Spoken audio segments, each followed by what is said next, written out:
and that I apologize in advance to everyone for all of the tongue-tied problems I'm going to have. Well, we're the Unready room. It's to be expected. To do otherwise would be a disservice to our loyal viewers, I think, personally. Yeah, and to our name. Exactly. So. Yeah, we have a brand to live up to. Yes. Speaking of which, we are in fact live. So welcome to everyone out there joining us live in the chat, and welcome to everyone who's watching this later. I think back in the day on network television, they called it tape delay. That's a very outmoded term, but we're going to go with that. So, and I would never dare disservice any of you out there ever. No. Absolutely. No. Absolutely. Not knowingly, anyway. Exactly. Yeah. Not on purpose, for sure. So I'm Dan Gunther. With me is Brandi Jackola. And unfortunately, we found out from Bruce just a few moments ago that he's unable to make it tonight. So apologies for that. Hopefully that doesn't count as a disservice. I do apologize. I know in the description it says he's to be here. I did not intend for that to be false advertising. So hopefully you're satisfied with the two of us. He's disappointed himself because this is one of his favorite episodes ever. He is. Yeah.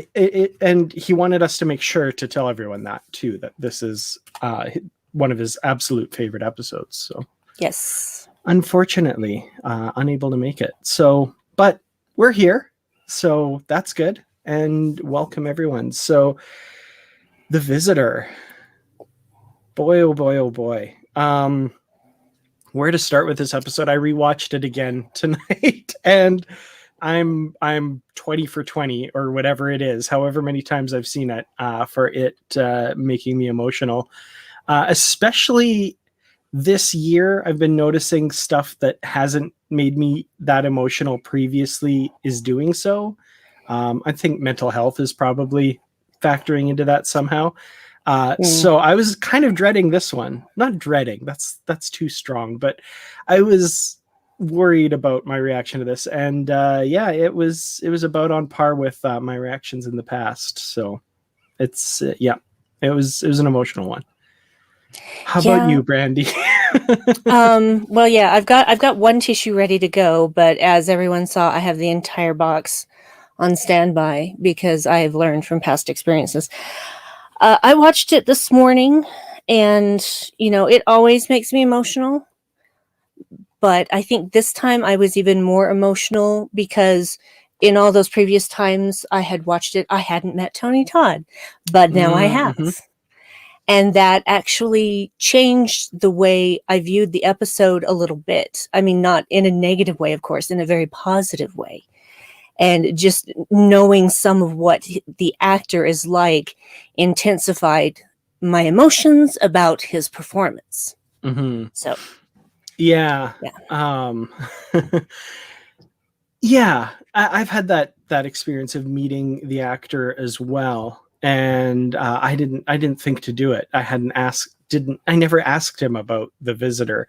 A friend of mine actually saw him at a convention and did ask him. And a little later, I've got a little video that he did of that brief interview. It's like half a minute long. It's a very short video, but it will add layers to this performance as well, because it's incredible. And his performance in this episode, even putting all of that aside, is incredible. And yes.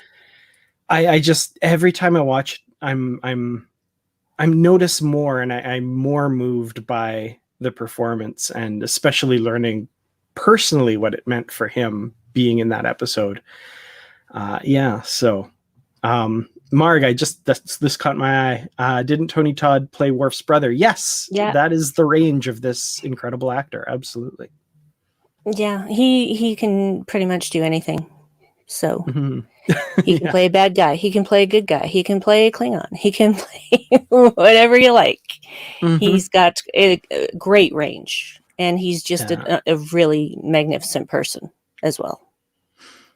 I think the aspect of his performance that I really noticed this time around was when he's you know, in his 30s and older kind of thing. I guess that's when we see Tony Todd as him. Whenever his father shows up, he reverts to the kid. Like he's just such a, like he's really reflecting how Jake acts in the series, and in this episode in particular. I think the two of them really do a great job of mirroring certain things in each of their performances, and it's just beautiful. It's so well done, and like that to me just is yet another thing that just really gets me emotional in this episode. Yeah, he's just so, there aren't all the words that I can use, they've already been used to describe it, but just the way he moves when we're seeing Jake at the end of his life, he moves as if it hurts to move. He makes me believe that he is that aged person now that is, you know, this is his last gasp to save his dad. And not that anyone knows that until the end, but of course we knew it going in because we've seen it a million times.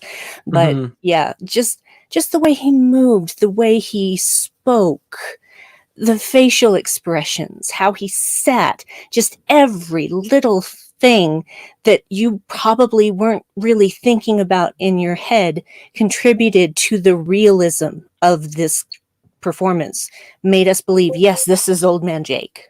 And those little things matter. They matter. They may not be noticeable up front, but they contribute to the whole in ways that just not everyone can do. Yeah. Yeah, and on top of that, when he's playing the younger older version of himself, yeah, and I've mentioned how like when he breaks down, he just becomes that kid again. But also before he breaks down, that grin that he flashes his dad, the pearly whites and the big smile, that's Jake. Like it just comes through. And I think we shouldn't discount Sirach Lofton's acting not at all in this as well. Not at all. Yeah. Because I think, all respect to him, and like he grew up doing that show. So we saw him very early on, and we saw him grow as a character and as an actor over the course of those 7 years. He could very easily have been the weak point in this episode. But my most emotional parts, and until the end of the episode, my most emotional parts are when like he can't form words and just breaks down, and his face, and I'm like, I've had that face. I've had those moments, and I absolutely believe it. And I don't know what sort of method acting he did to get himself to that place, but I don't envy that feeling because it was so real on his face. And that's the hallmark of a great actor. Like he did that so well that I believed the actor was feeling it. Whether or not he was, I don't know, but I was like, my heart was breaking for him. and like, that's amazing. It's really good. Yeah. Well, I've been in situations in community theater where I have had, I've had to be crying. And this particularly, I was in the ensemble for a community theater production of Les Miserables. And so there's the whole Eponine dies scene. Spoiler, if you haven't seen Les Miserables, come on, it's like 30 years old, seriously. And everybody kept asking me, how do you cry every single time? And I said, I have some very specific memories that I live in when I'm doing that particular thing. And sometimes it was easier than other times. It depended on how tired I was. The more tired I was, the easier it was to do. Because when I'm tired, there are not those defenses in place that the very scant defenses as they are. But the more tired I am, the more open and raw I am. And so it was easier to do when I was more tired. But I definitely had a couple of different memories that I just lived in to get those tears going. And once they were going, they were pretty hard to shut off until, okay, all of a sudden, now we're at the barricade. I'm supposed to be loading guns and stuff. Okay, let me get over to stage right.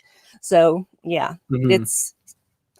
I think it's different for every single person, but I would bet money that he had some memory that he was living in to Mhm. help him get to that place. Yeah. Yeah, because we've seen hundreds of examples of actors crying on screen, but for whatever reason, he just taps into something. And the fact that it's such an extreme close-up too. I'm specifically thinking of the second time his father reappears, and they're in the infirmary, and the bed scene there. That one's brutal, and Oh, that, yeah. that close-up on Jake where he just loses it and has to lean in to his dad, and his dad, hugs him and says it's okay and stuff. It's just so moving, and I can't get through that scene without getting teary. I just can't, like, it's physically impossible. And I've seen this episode so many times. So Oh, yeah. and I'm sorry, go ahead. I was just gonna say, and then like his whispered "Don't leave me" at the end was just that just like knife to the heart. Sorry, that was No, that's fine. That's fine. That's fine. I'm basically crying from the moment right before I know the accident is about to happen until the end of the show. Constant crying, constant from that point on. Like that moment when they're starting to evacuate DS9. Well, excuse me, a relocation is what they called it at first, because they weren't being forced to leave yet. And they're just in silhouette. And Kira is telling him, we're not going to force you to leave, but if things get worse and I tell you it's time to go, you go. And I'm just blubbering through that whole thing. Just every bit of it, from the point right before the accident happens until the very end. Yeah. It's amazing because this episode, like when I first saw it, just caught me completely off guard, because they tap into something. And like, speaking as a guy who's close with his father, like my father and I have a great relationship. Ups and downs, like any parent and child do, but like generally we have a really strong, really great relationship.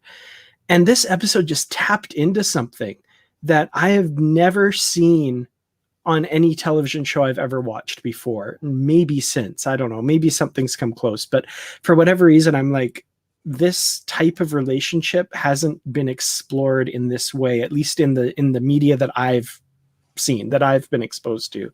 And it totally caught me by surprise that they would go so all in on this relationship between these two human beings, and B, that it would affect me as much as it did. Like, and I'm continually amazed every time I watch it, just like how the stars aligned and they just managed to like do something that goes straight to my soul and like does something very fundamental to me. And it sounds like I'm just like, but that's honestly how I feel. Like it does something to me, and I still don't quite understand the alchemy of how it does that. You know what I mean? Like, I don't know, but it's just so good.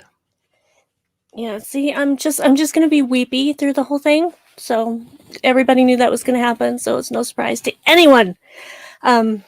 Yeah, it's a combination of so many things, and just the lack of even one of the little things could have made this episode, well, not what it is right this moment, and what they captured on film. So Absolutely. And I don't even know, I have no idea what they cut out of the episode, if anything, because it seems like sometimes there are always scenes that don't make it into the final cut because it's too long or whatever. But this seems so perfectly paced and perfectly written that it seems like there was nothing extra. That every single thing that went into this was what was always intended to go into this episode. That's just how it feels to me. Whether or not that's true, I couldn't say. But yeah, and Deep Space Nine in general was just the first time where I really felt that the father-son relationship between a black man and his son was so positively portrayed and explored. And we still need more of that now. Absolutely. We don't have enough of that now. We Mhm. we have more representation, but still not enough. Still not enough. We've got to get rid of this whole idea of the absent black father.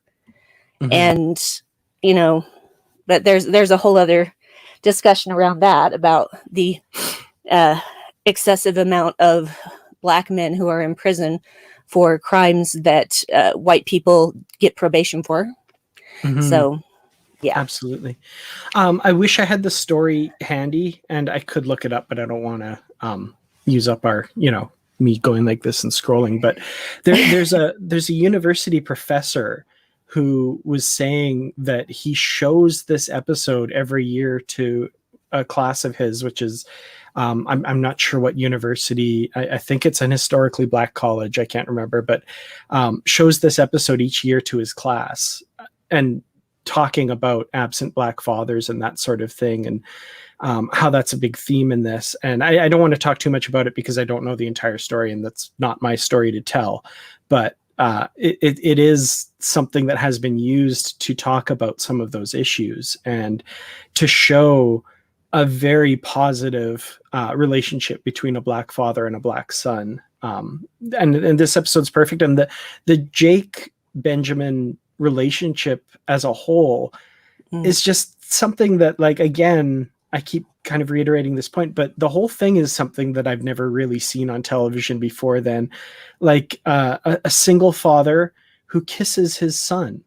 Like, just, can you think of a single other example before Deep Space Nine of ever seeing that on a not a weekly one. television show? Not a I one. had never seen that, and I thought that was amazing. There's so much good about that relationship, and then especially when you learn more about the behind the scenes, about how the relationship between Avery Brooks and Sirach Lofton developed over those 7 years, and it's really beautiful. It's really amazing.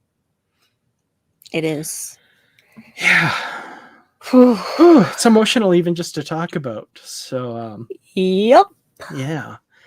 Lots of other stuff we can talk about in this episode, though, for sure. So we open, of course, with the old Jake Sisko, played by Tony Todd, receiving a late night visitor from the titular visitor, Melanie, played by, interestingly enough, the daughter of Andrew Robinson, which is pretty cool.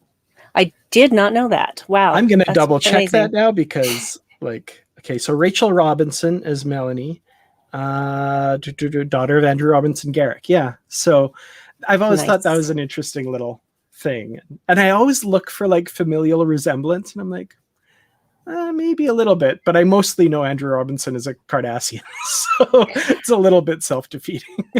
Yeah, I've seen him do. I've seen videos of him doing theater. Like he was the man in The Drowsy Chaperone. If you've never seen The Drowsy Chaperone, I don't have time to explain it to you, but he was just fantastic in that. They do have the same kind of face shape and the same eye color, so there is resemblance there. And plus, I thought her performance was really good. She could have just been some boring prop that was just there to make Tony Todd look good, but that wasn't it. Her the short time that she spends with him, it means something, and you feel like, I know how like when she says, "I want to be a writer," and he tells her, "It seems like you're waiting for something to happen to suddenly make you that." And I actually have had another author, an author that I very much admire and like. His name is Jonathan Mayberry. I've met him a few times, and I can't remember how we got onto this subject. And he says, "Well, are you a writer?" And I said, "Well, I write stuff, but I wouldn't call myself a writer." And he says, "Do you put pen to paper and write words?" And I said, "Yes." And he says, "Then you are a writer." Like, okay. Awesome. I will not make that mistake again. So I kind of feel for her, like how she's doing all of this reading and studying how it's done. And the thing is, I think the thing that she learns the most from this really is you just have to write. You can't study and study and study. You just have to start doing instead of talking about it. Absolutely. So. And to your point, her performance is excellent in this episode, and she's a great audience surrogate. Like, we want to know, like, we want to be there asking the questions, like, what's going on? How did this happen? What happened? Oh my God, Sisko died. What? And all of this stuff. But yeah, her performance, it's so genuine. To me, the part that always resonates with me, because I've made this face and I've been in that situation where she's rambling, right? She's kind of going, she's like, I read all of your story. I savored them. I read them one a night. And by the time I was done, I wish I hadn't read them at all. I mean, so I could read them the first time, that kind of like, I just said something really dumb. And it's felt so genuine. Like, those little moments were so good, I like that, like you said, they built a strong, round character for her, not just this cardboard like thing that Jake's bouncing things off of. I really appreciate that.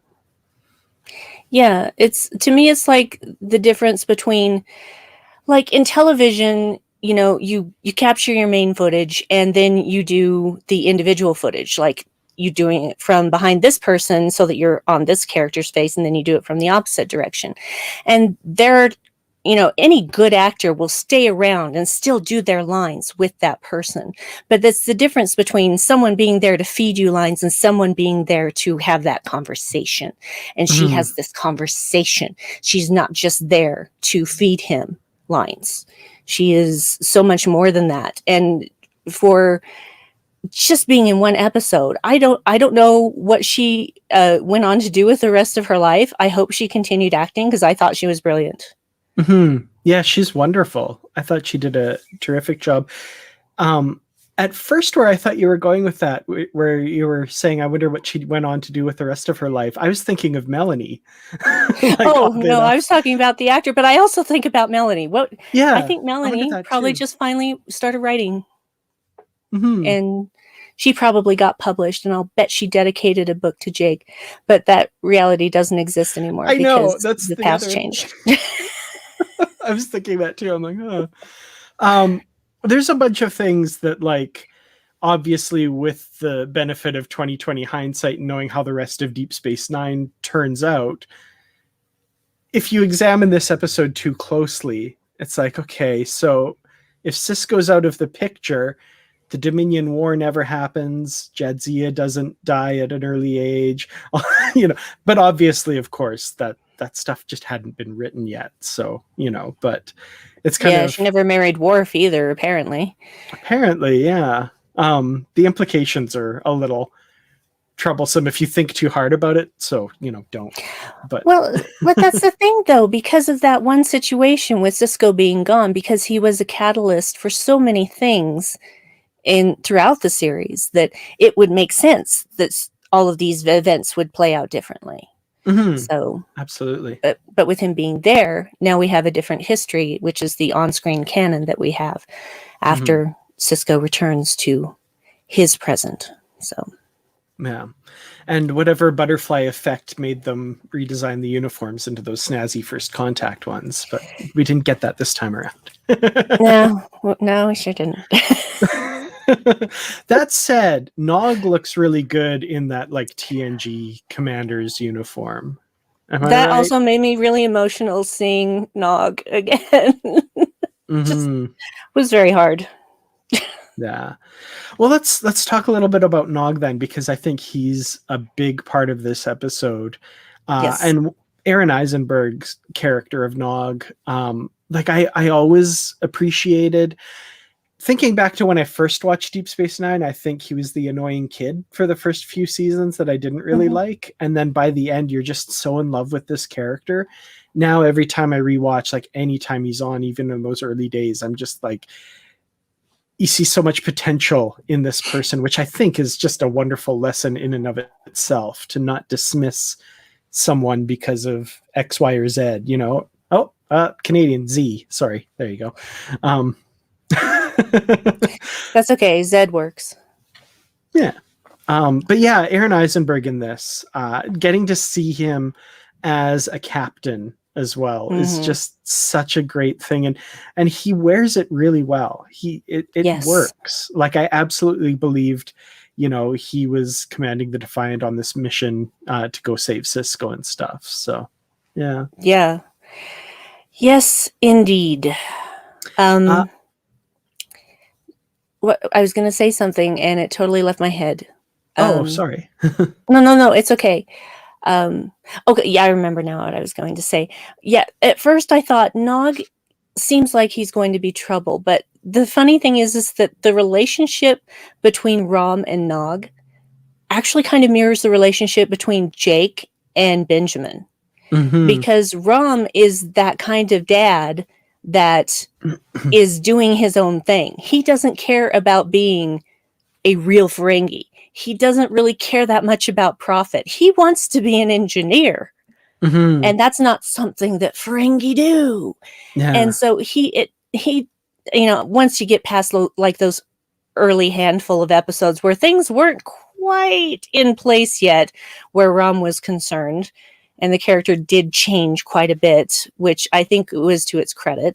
It just became easier for Nog to be less of that troublesome kid and more of this person with potential that does not have to follow in his uncle's footsteps and in everybody else's footsteps and defies expectations.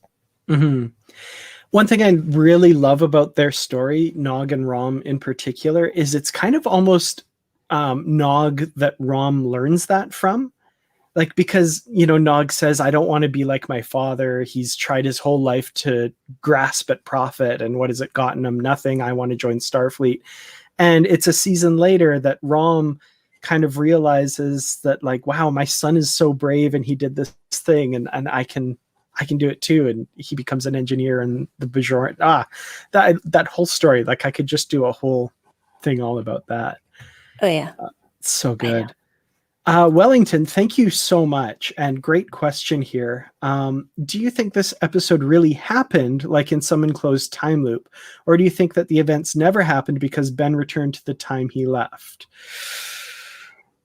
I'm going to go with enclosed time loop because Benjamin remembered to get out of the way of the blast so that he didn't get put into subspace. So he remembered everything that happened because time didn't actually change for him.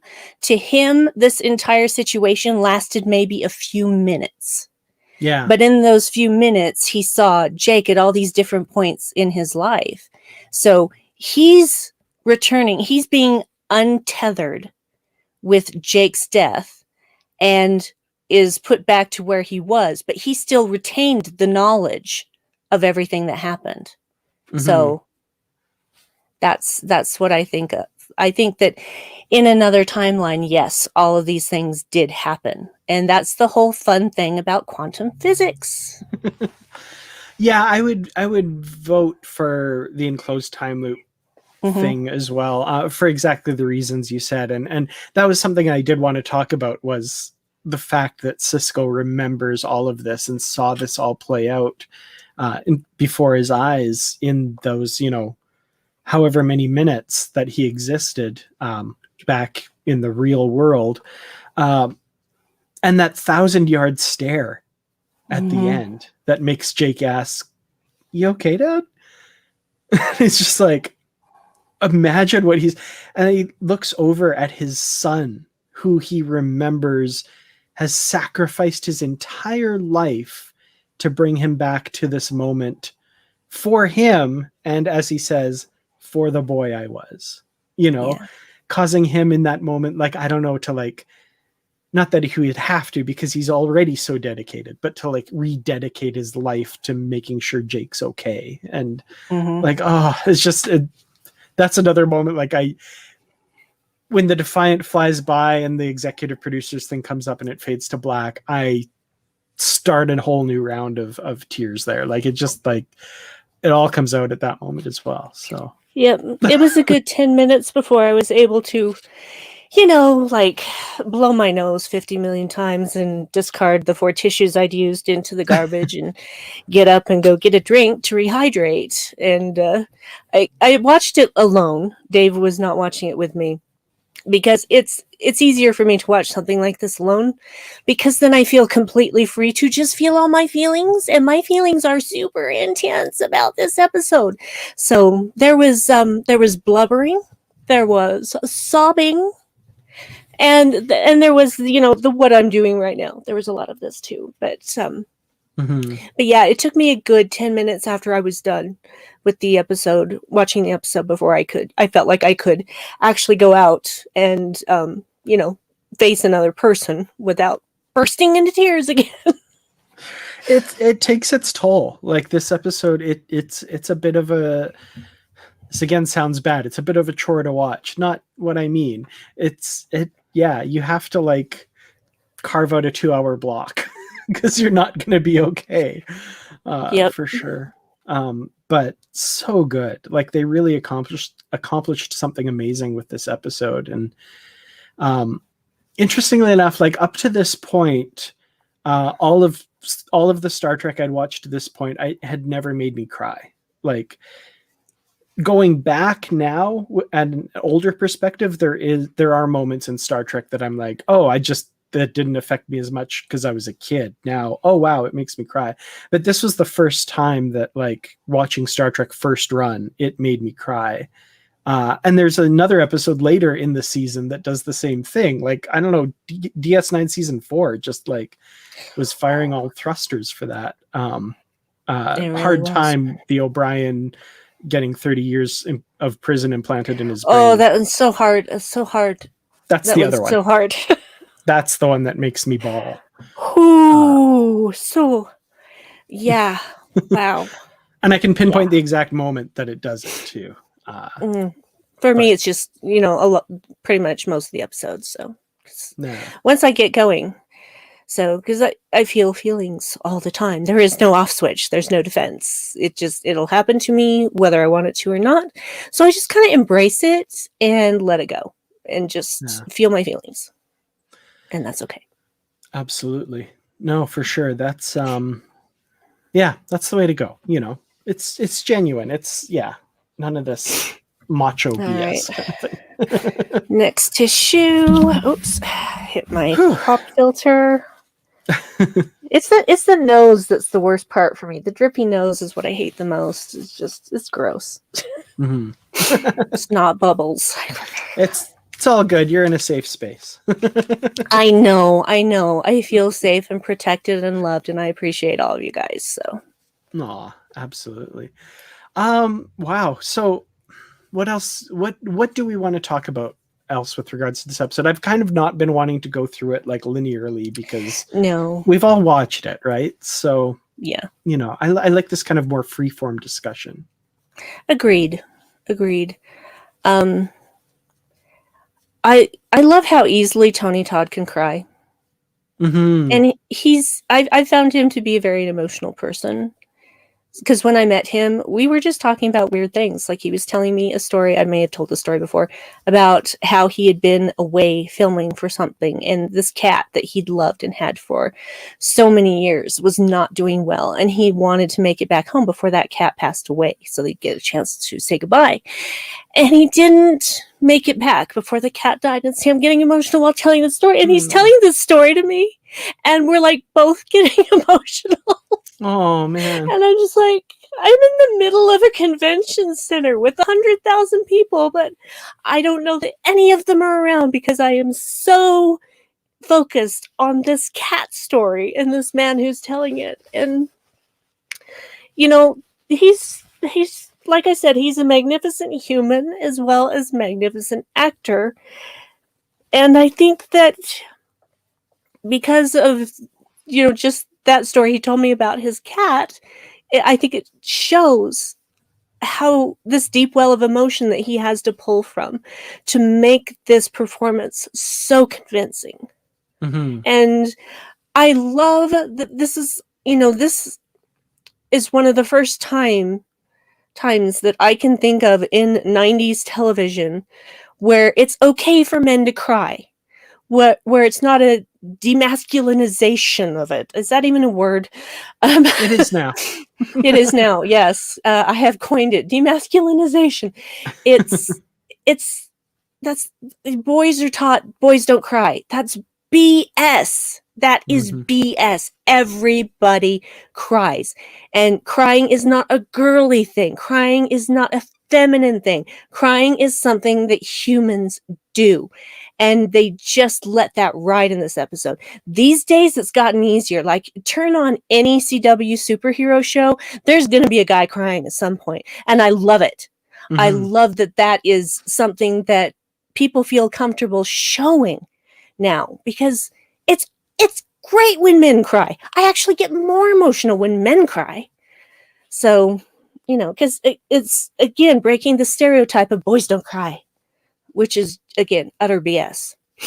So I Mhm. loved that they were so, especially when it came to Jake and Benjamin, there was never a time where they were afraid to let those guys cry. Yeah, And I love that. I love that. And I absolutely. love that Tony just brought that to his performance as well, because it just made it all feel so much more real. Mhm. Yeah, that's the thing, is like every scene um with Jake, which is the entire episode, I guess, is so real. Like it feels so real. And I want to extend that to Avery Brooks' performance as well, because, you Mm-hmm. know, he's not in the episode a ton, but the moments where he appears, he's so good. Oh, so good. Um, when he, you know, is talking to Jake and his wife Karina, and just like wanting to learn everything about what has Mm. happened, and any grandkids, and not yet, and all this stuff, and then his disappointment later when he finds out that Jake has kind of put his whole life on hold to Yeah. search for Ben, and he says, you still have so much to do. Like you're older than I am, and you can't waste your life. I want you to get back to writing. Promise me you're going to be okay. Promise me. And Jake just can't. Like, there's particular lines in this episode that, again, it's just like those trigger points where there's like a pin and they're like, boo. And Mm. like I mentioned, Jake, don't leave me. Like that one gets me. And then Cisco's final yelled, promise me. And like, oh, that one gets me going as well. Mm-hmm. Like, Mm-hmm. and there's just, yeah, all these little moments that contribute so perfectly to, like, I don't know. I get the feeling that like after they had done all the cuts and all the edits and gotten it finalized and did the final like watch through, they were like, my God, what have we done? Like they've created a weapon here somehow. But anyway, Yeah. it's so good. uh Yeah. I just sound like I'm just gushing about the episode continually, but So am I'm I. blown away by how good it is. Yeah, it is amazing. And honestly, there might be a few small flaws, not in the story, not in the acting, in the old person makeup. Yeah. Um, Yeah, there's a bit of that. and that's fine. You know what? I don't even care about that. It doesn't even bother me. It doesn't detract from the episode, because everything else is just so there, so present, and so kind of in your face, that those things just don't matter. And it's such a small thing anyway. It's a slight distraction at first, where you're just like, ugh. And then you're just like, whatever. It was the 90s. It was the 90s. They're doing the best they can with what they had. And yeah. So, but the thing that gets me, because all the appearances of Cisco throughout the episode, the one that gets me the most is the very end, where he's just sitting there watching Jake sleep. With the smile, and yeah. Oh, His hand just cupped in his yeah. chin, cupping his chin, and just watching him sleep with this smile on his face. I'm like, oh, and you're gonna find out what he did for you. Oh, yeah, that happiness, and seeing the manuscript there, and like, Jake, I can't tell you how happy I am that, and then all of that's going to be, crushed under the weight of what Jake has done for Cisco and for the young Jake as well. It's incredible. This is going to be a long roundabout way to make a point, but you know how they say there are a number of reasons why they haven't remastered Deep Space Nine and Voyager in high definition, and the cost of it, the visual effects. I maintain that the number one reason that they will not remaster Deep Space Nine in high definition is Bashir's old age makeup in this episode. Well, they weren't winning any points with Terry Farrell's either. No, I was a little more forgiving of it this time. I don't know what it was, but for whatever reason this time around, I was like, ooh, at Bashir's. Like, oof. Well, but that's it's kind of like the difference between watching Tony Todd playing old man, watching these 30-somethings playing old people. They didn't quite have the knack of it. The younger ones, Tony Todd, master. But yeah, it's okay. Yeah, it's fine. It's fine. Yeah, it's fine that we're never going to get the Blu-ray because of that. I hope people understand that I'm tongue in cheek on that one. Of course they do. Of course they do. Absolutely. The other thing that I want to talk about, and something that comes up inevitably talking about this episode, is watching this as a young person versus watching it as an old person, and how I relate to what's going on. Like, I remember watching it and imagining losing my father like that. Like, that was the emotional fulcrum upon which the episode pivoted. And then now older, I don't have children yet, but I'm in my late 30s, and I see things more from that perspective, like more so than I did when I was 13 when this came out or whatever. But like, just seeing that perspective shift and how well the story works from both perspectives really is amazing to me as well. That, like, I so much, not more so, but I definitely identify more than I did with Ben Sisko in this episode.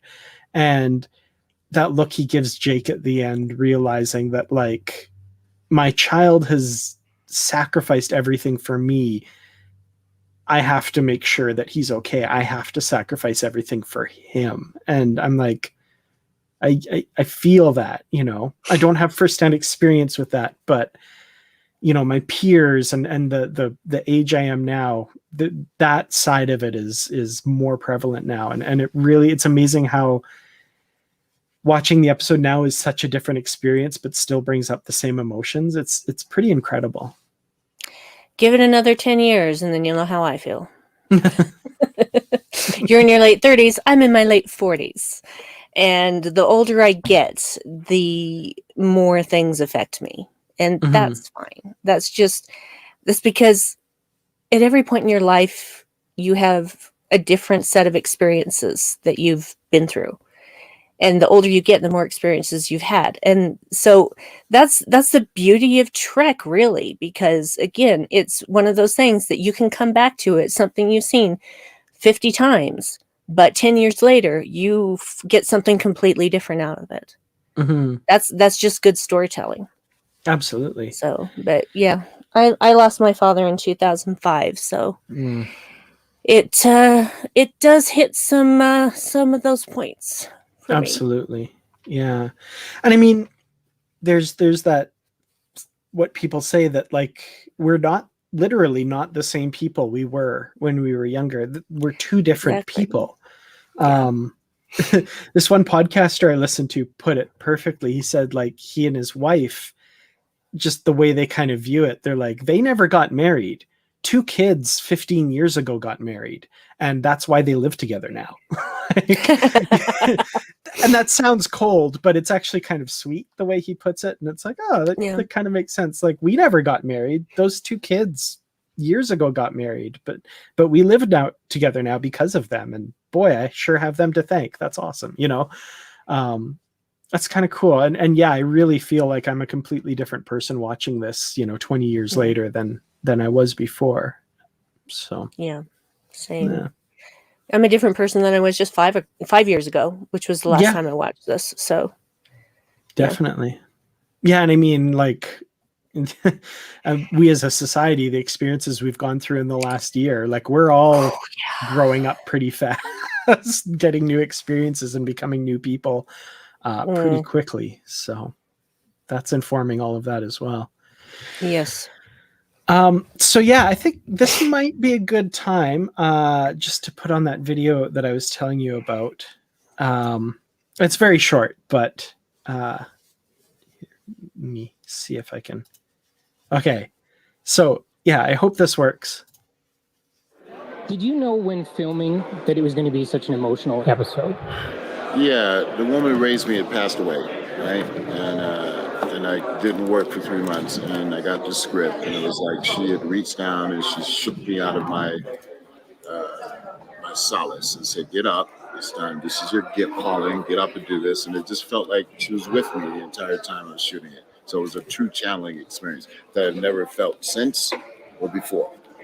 You know, it's for her. It was the one thing I wish I'd done that she had seen. You know. that last line, I'm glad he edited that back into the whole video.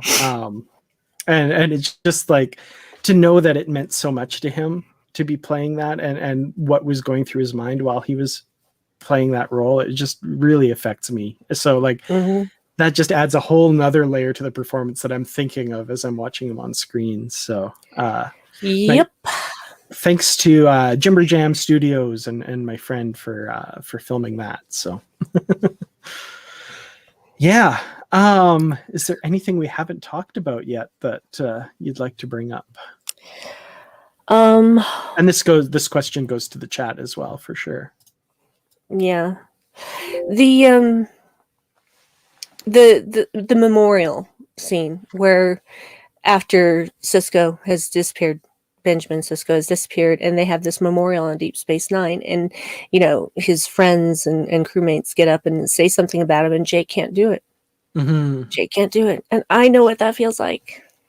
Absolutely, yeah. I know what that feels like, and I understood how he felt in that moment, because would getting up there mean that he had given up on his father, or did it mean that he was not grieving anymore? You know, there must have been so many thoughts that could have been going through his head at that time, but I totally understood why he wasn't able to go up and talk about his father, because it was just too hard. It was just too hard, and he didn't want it to be real.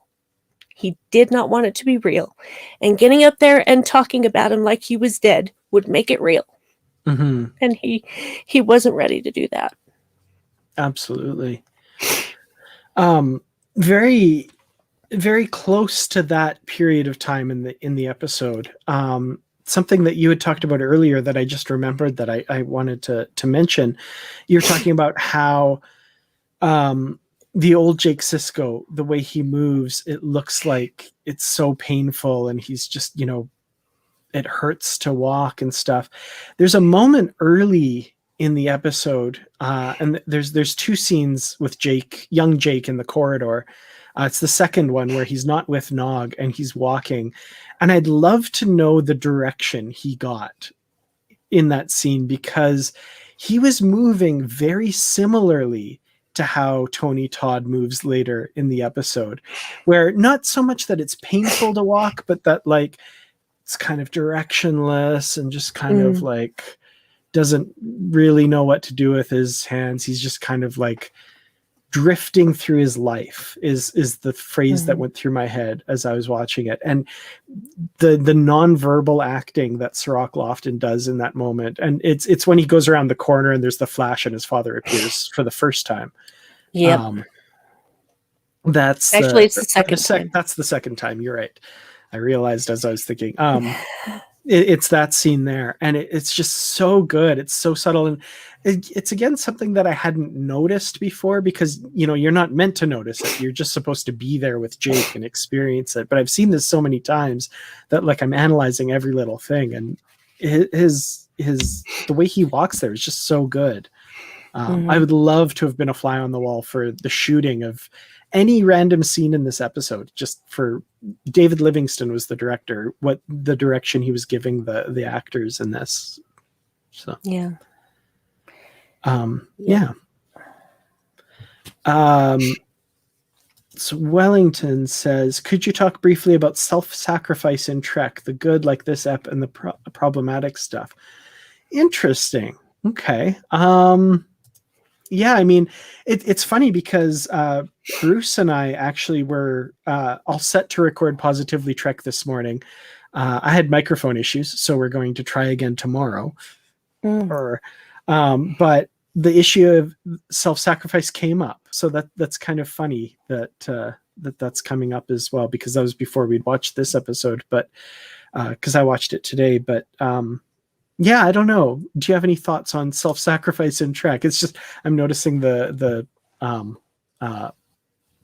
don't know what the word is. The coincidence slash the pattern. The pattern, yeah. There's a word that like people are like, "Ooh, you got to notice the whatever's in life," but I can't remember what that word is. I'm just kind of rambling now. That's okay. Synchronicities, maybe something like that. I don't know. Yeah, well, there's Marg's already hit on the one that really hurts me. Yeah, this is what after prompted us, me and Bruce, talking about it, of course. Needs of the many thing. Because when I was a young child watching Wrath of Khan for the first time, which I missed half of the movie, well, not half of the movie, but probably a good half hour of it, because I left when Khan started putting things in their ears, and I came back in when the things were coming out of Chekhov's ear. No. And I was, it was very frustrating for me, because I'm just like, I can't win. But I just, and I didn't have a frame of reference for a lot of the stuff that was going on, but it didn't matter, because when we got to that final scene, and I'm just like, I can't remember how old I was. I want to say I was around 9. That feels right, that I was around 9 when I saw that movie. And I'm sitting there just kind of like, but he's not dead, right? And then they have a funeral and shoot his body in a torpedo tube. And I'm just like, oh, no, you did not just do this. I was devastated, absolutely devastated. And I'm 9 years old and I don't know how to handle these feelings. Oh, and so basically, I just didn't handle them. I didn't handle them. I didn't bring it up to my parents or my sisters or anything, because I knew at that point in my life that I was different from other people, and that my displays of emotion would make them uncomfortable. And so I would hide that away. And so generally what I did when I was feeling like that is I would just go hide somewhere, and I would just cry and cry and cry until I didn't cry anymore. And then just, go on as if nothing had happened. I don't do that now, of course, as you can well see. But when I was a child, I didn't know any other way to do things, because I had been taught by society that this is not something you do. Mm-hmm. So I didn't do it in public. I had to just cope with this stuff on my own. And it was really hard. The Spock thing was so hard, because at a very young age, I realized that Spock was my favorite character. And so to have my favorite character gone, it was like losing a friend to me. I'm 9. It's that kind. I have that kind of brain. When you're a kid, everybody does. And so it was just really difficult. So when I heard the title for the third movie, and it was The Search for Spock, I'm like, okay, you better redeem yourselves now, because if you mess with me one more time, I am done with you. Not that I would have been, but yeah, that was one of those things where, seriously, the needs of the many outweighed the needs of the few or the one, and he made that decision himself. He knew what had to be done, and he did it without hesitation. And he knew that Kirk would try to stop him. He knew Scotty would try to stop him. He knew Bones would try to stop him. And he made sure that none of them did, and did what needed to be done, and saved everybody. Absolutely, yeah. Yeah, yeah, it's funny that our a whole discussion this morning ended up being, and this is not in the podcast, this was us just talking, ended up being all about the phrase, the needs of the many outweigh the needs of the few. And I'm not sure, Wellington, what you're referring to as problematic. I'm curious as to what you mean by that, and what in Star Trek you're talking about specifically. But we were kind of analyzing. I can think of one instance, but okay. We can. We were that phrase in particular. We were saying like you could really use that to justify some bad stuff. So we were like, okay, well, it's only intended for applying to yourself in terms of self-sacrifice, because we were like, the needs of the many outweigh the needs of the few. If you have a culture where you keep 10% in slavery so that the 90% can thrive, that technically follows that. But that's what it means. Yeah, that's exactly not how it's right. intended at all. So that's kind of where our discussion was going. So it's interesting that the synchronicity is there. Interesting. Marg, thank you so much. 47 acknowledged, by the way. So nice to be back and nice to have you here with us for sure. And I'm so glad we got to discuss this episode as well, too, for sure. Yeah, the only problematic sacrifice I can think of in Trek, this is just off the top of my head, these are the voyages. Trip Tucker. Never going to be okay with that. Never going to be okay with that. There was, and the way that I look at it now is that it was a holodeck program, and holodeck programs about historical events can be wildly inaccurate. Just any recount of an event at which you were not present can be wildly inaccurate, and that explains why everyone was acting so out of character. Absolutely. Not that Trip sacrificing himself was out of character per se, but the way that it all went down is just like, no, I'm sorry, but no. For everyone out there who hasn't already, read the Enterprise novel, The Good That Men Do, for the real story of how all of that went down, in my opinion.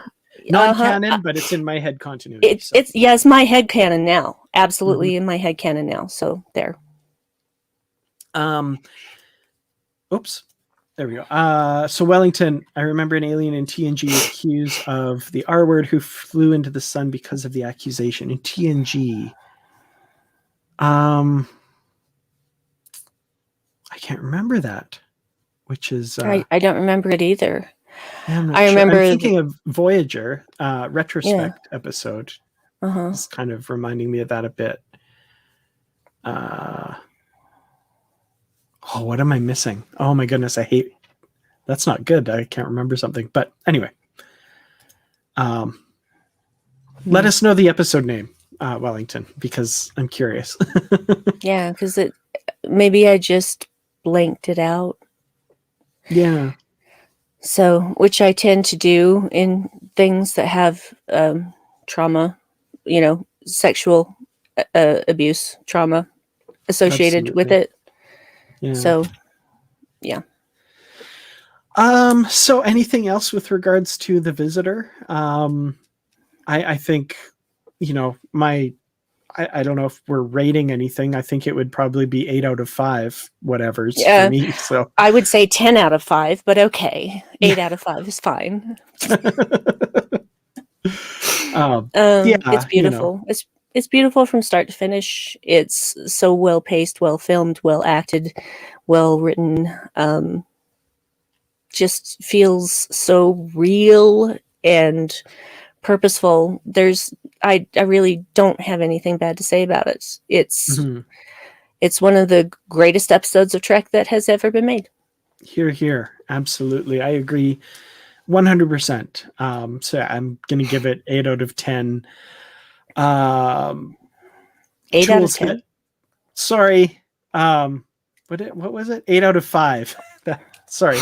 I'm going to give it 8 out of 5 tools that Jake can't find. So, I'm going to steal something that happened in the little announcement video for Strange New Worlds being in production, where Ethan Peck says, on a scale of 1 to 10, it's a 708.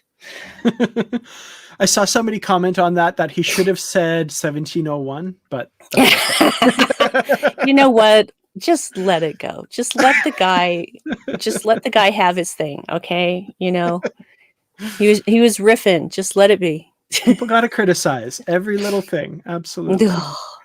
Just leave my boy alone. He's doing just fine. Absolutely.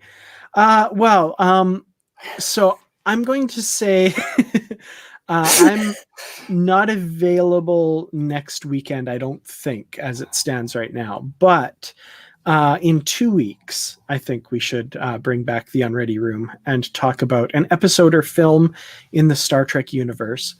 And since Bruce isn't here and I don't really feel like bringing up a random number thing, I'm going to say... I can do it. Okay, if you want, we can. I was just going to say but we'll say the next 3 episodes or films listed in the chat, we will go with as far as the poll, and then a 4th we'll do via random choice again. As I love to ask Siri for random numbers. I do it when choosing where we're going to lunch on Fridays, and nice. You know, it's very helpful. Oh, okay. So we've already got some Tinker, Tenor, Doctor, Spy. Excellent. Theme day. I'm sorry. Patrick Carlin sent me. See, that's why he's doing this. He sent me a video earlier of Robert Picardo out in the woods somewhere singing that aria from Tinker, Tenor, Doctor, Spy. About you walk, I understand. You are a Vulcan man. Yeah. Oh. Yeah. Excellent. Yeah. Okay, so we've got our first 3 here. So Linda says rejoined. Excellent choice as well. And Mike C says second chances, TNG. Excellent. Okay. So those of you who don't have the encyclopedic memory of all of the episodes, Tinker, Tenor, Doctor, Spy is the one where the Doctor tries daydreaming and aliens spy on Voyager, but they see his daydreams instead of reality. Hilarious Voyager episode. Rejoined is the episode where one of Dax's past hosts' wives comes to the station and they rekindle a romance flouting Trill Taboo. And Second Chances is the discovery of Thomas Riker on a planet and the hilarity that ensues from that. So Is it though? Is it not hilarity? Even a little bit? That was said ironically. I know. I understand. No, it's just I would love, honestly, if I'm voting, which I will be. I'm not even going to tell you what I'm going to vote for. But so do we want to do a random one? Yes. So random. So 1 through 10, correct? Yep. All right. Okay. Hey Siri, give me a random number between 1 and 10.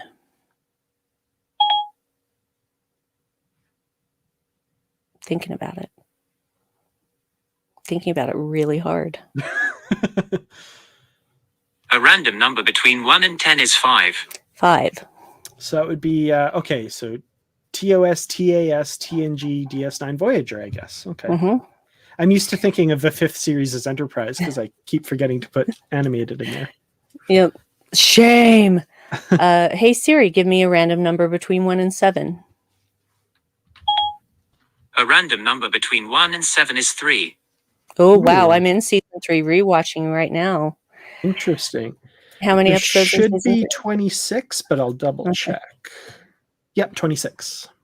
Hey Siri, give me a random number between 1 and 26. Oh, no. Let's try again. Give me a random number between 1 and 26. That would be 22. 22.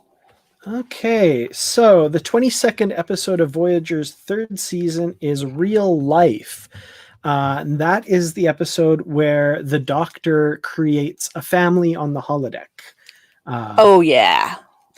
I love me some Doctor-centric episodes. what the main memory I have of this is watching this first run is you would not know that that's the plot of the episode from watching the preview for it the previous week, because there's this B story of like these subspace like tornado storms that Tom Paris gets like flies around in for 10 minutes in the episode. And that's all that the trailer was. So, yeah. Anyway, Yeah. I remember that. Ugh. Excellent. Excellent. Hey, I'm going to take this moment to tell my mom, hey, Mom, would you please call Marilyn Anderson, because she called and left me a message saying she couldn't get a hold of you today and she thinks something is wrong. So would you please call her? Okay, thanks, Mom. Love you. I love it. That's the best thing that's ever happened. So yeah, those are your four choices. 2 Voyager episodes, Tinker Tenor, Dr. Spy, and Real Life, Deep Space Nine's Rejoined, and TNG's Second Chances. I will put out the poll on at Positively Trek. So follow that if you're not already following, and I will put the poll there, and we will of course retweet it. Vote early, vote often, with however many Twitter accounts you have. I have at least 3. I do too. I tend to play it safe and only vote with one of them, but I usually do as well. I can't be bothered to just keep switching accounts. Just vote once, make it fair. excellent. Well, Brandi, why don't you tell everybody where they can find your smiling face out on the internet when you're not joining me here? When I'm not draining my nose of all of the gunk that comes out of it when I cry, you can find me on Twitter at Brandi112. Brandi's with an I, 12 is a number, where you can find out about all my goings on. I do podcasts about Trek. I bet that's so surprising to everyone. I do What the Future Holds about Star Trek Discovery, and I do Boldly Go, which is about Strange New Worlds. And the Vedic Assembly is currently on hiatus, but there are inklings that it might be starting up again in a month and a half or so. And I do a podcast with my husband called the Dark Corner Podcast, which we just talk about whatever we want from a coffee perspective. And you can find that at darkcornerpodcast.com. All of the other ones you can just find on Anchor, or you can find the links for those shows probably in my timeline, because I post about very little other than Star Trek. So, yeah. Excellent. Well, you can find me on Twitter at Kertrats, Kertrats. At Positively Trek on Twitter is the Twitter account for the podcast Bruce and I do called Positively Trek. Check it out if you haven't. We really enjoy doing it. We just mostly talk about Star Trek, and we just talk about Star Trek. We don't mostly, you know what I mean. Yeah, anywhere else, the Positively Trek discussion group on Facebook is also a lot of fun, and we would love it if you would join us there. So thank you all so much for watching this week, and we'll see you in 2 weeks with one of these episodes. We will take next week off. So yeah. Thank you all so much for joining us, and thanks to everyone watching later, and we'll see you next time. Goodbye.